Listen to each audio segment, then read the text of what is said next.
I really want y'all to go find her on Substack and follow everything she said. Her name is Shay, and she has created a free series on YouTube, Critical Thinking in the Age of AI. So I have so many of her videos in my education folder on YouTube to really keep myself abreast of everything that's happening, right? But she's absolutely right. You need an archive. You need a personal archive specifically. I don't talk about my business enough and the work that I do in digital media, and that's on me, and I'm going to be talking about it more. As a content creator, as somebody who helps other people create content, an archive is by default. We have content, videos, photos, audio, any of those things that go towards whatever content is being created, and it has its own designated space that lives on Google Drive, Dropbox, whatever the equivalent of Apple is. All those they live in those places. Google Photos, they live in those places. That's only the first step.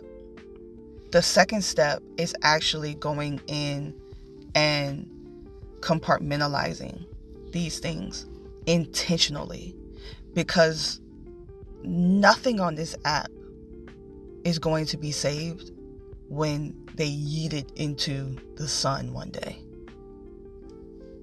Nothing. I remember, I believe a couple of years ago, when the archive for MTV.com was basically destroyed.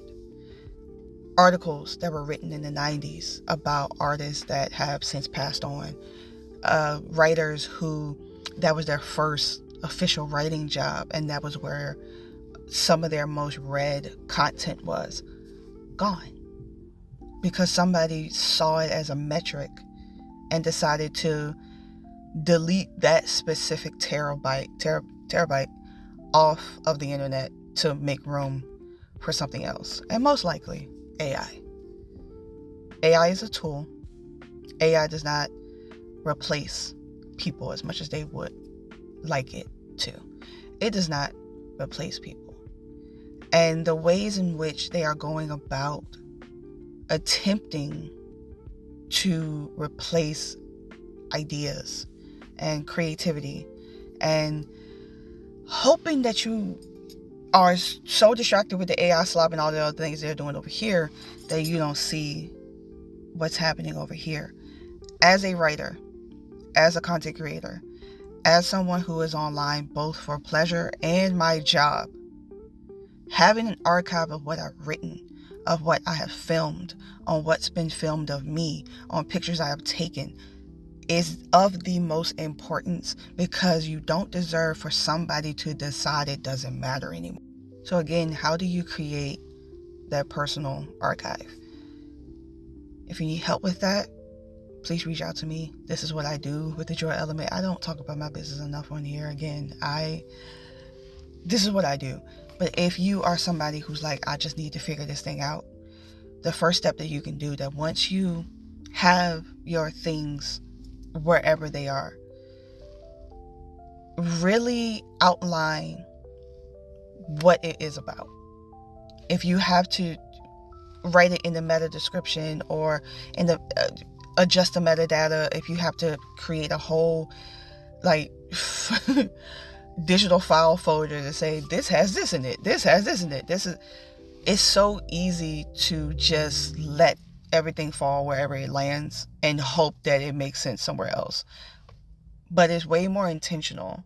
It's way more helpful for you in the long run to put some things in place to be able to know, okay, once this particular thing comes into our phone, this digital space, whichever, it goes here.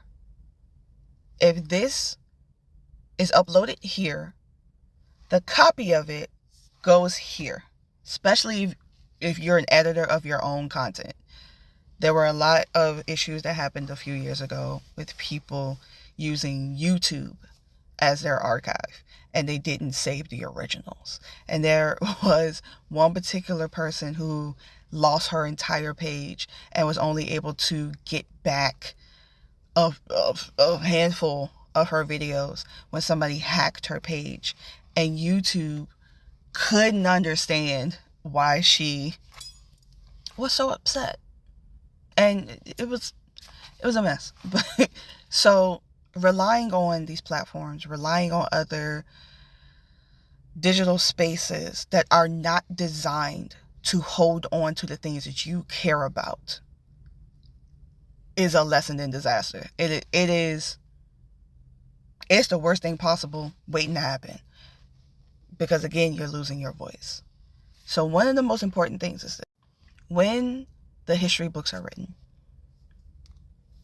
to document everything that's happening now. Having your voice, your words, your thoughts, your feelings towards what was happening is going to be the determining factor of what was real, what was true, and what was false, what was fake.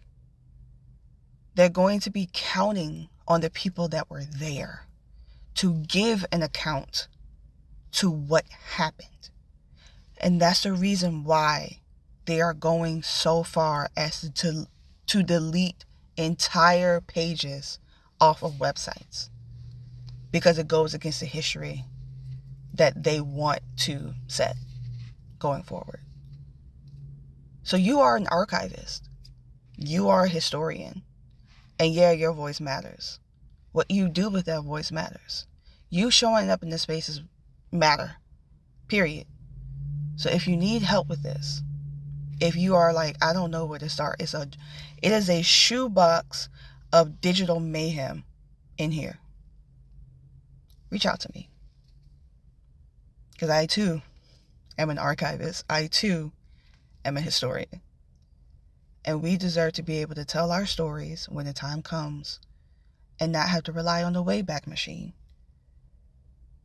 to prove that we existed. Archive your things. In case I was not clear on how to create your personal digital archive, a few steps. Choose your platform of choice. Platforms of choice. I currently use Google Drive, Google Photos, and yeah, I think that's it. Before I start any project, I create a folder in Google Drive that has all the information that I need for that project. It's not going to get lost. It's always going to show up where I need it to show up, because it is in its own designated folder. Within that folder, I add other folders that are audio, video, photo, music, docs, anything that is going towards that project. Even if I don't have all of those things, it makes sense to keep them in there in case something is added from there. I intentionally add things as I go. You know how we clean when we cooking, so we ain't got to clean later? Think about it like that. That's basically the exact same thought process. When I finish editing something, it goes into the video folder. When I finish editing photos, it goes into the photos. If there are graphics that are needing to be created, it goes into another folder, graphics folder. Everything is where it needs to be, so that you are not digging through the crates trying to find that one project you did back in 2014. I give myself a timeline the same way that a lot of digital archives are destroyed after a certain amount of time. If I know this project is completed, it's been a minimum of 5 years since I've touched it, then and only then do I start the process of deletion. But if you have shared that folder with other contributors, you have to ask yourself, are they holding on to this? So let me reach out. Let me ask them, hey, make us a room on my drive, wanted to see if you're still using this, blah, blah, blah. If they are, you can detach yourself. You can detach yourself as the owner and basically give them, or just like, hey, can you create a shortcut for this on your drive so I can take it off of mine? That way that content is still there for them, but it's not taking up space on yours. Because I am a professional videographer, filmmaker, photographer, I have a lot of stuff in Google Photos. My Google Photos goes back to 2010. I also have a child, so I have a lot of photos of them and things that we've done in the last 16 years. So it makes sense to be able to have that archive.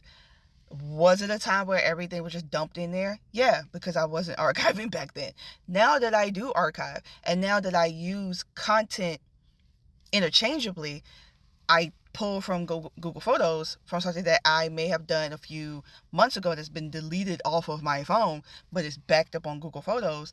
I should be able to go in there and find it because I archived it correctly. Y'all see that I'm a casual Drew Hill historian. The 2 times I went to see Drew Hill last year, I archived both experiences. All the photos, the videos we took, everything. From actually 3 times I saw them in 2024. Work. In June, when I saw them, is archived. In November, when I saw them, is archived. And in December, it's archived. So when I want to go back and I want to like create content, do a voiceover, any of those things, I know which folder because it's in there. For my job, this is what we do. Gratefully, I went with my sisters last year to Puerto Rico. The entire Puerto Rico archive is there. Here's what's going to be really annoying, but it's important. You're going to have to get into a flow state with it. Whether you use Google Photos, again, whatever the equivalent of Apple is, you're going to have to sit there and look through everything and put it in this designated folder. A folder that you created that is specifically for this event. Yeah, it's going to be tedious. You're going to flow state, not even think about it. You just going to have to sit there and just, or if you're on your laptop, your desktop, your tablet, whatever, you're going to have to sit there and parse through all of those things to make sure that they are where they're supposed to be. This goes beyond being anal about it. This is, you are intentionally creating space in your archive for this experience, so you don't lose it.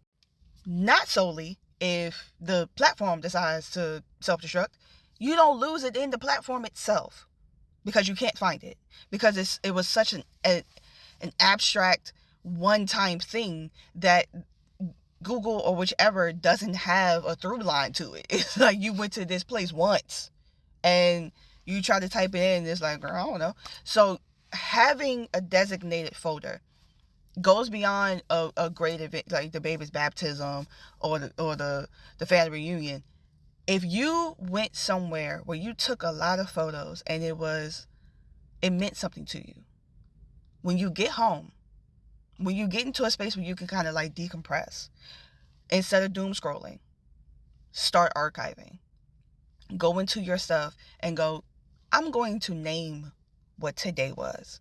I went apple picking at Luray Caverns, and so I'm going to put in the folder apple picking at Luray Caverns, and I'm going to put everything from whatever time I got there to whatever time I finished in that folder. And this also helps when you want to download the entire folder. Again, you're not going through and finding each one and trying to everything is in its one designated space. This is important. The video before expressed why this is important. History of this time is important. So that is how you archive your personal stuff. And then when it's time for you to start archiving other stuff, if you're one of those people that's like, yeah, I do want to know where the Constitution is, so I'm going to archive it. I'm going to go back into the Wayback Machine and see if I can find it. I'm going to cut and print it somewhere. These documents, it's so much easier now for them to be destroyed because it's literally a click. So do the opposite of that. Click for the side of truth and archive. Have a digital space that is just yours and archive everything.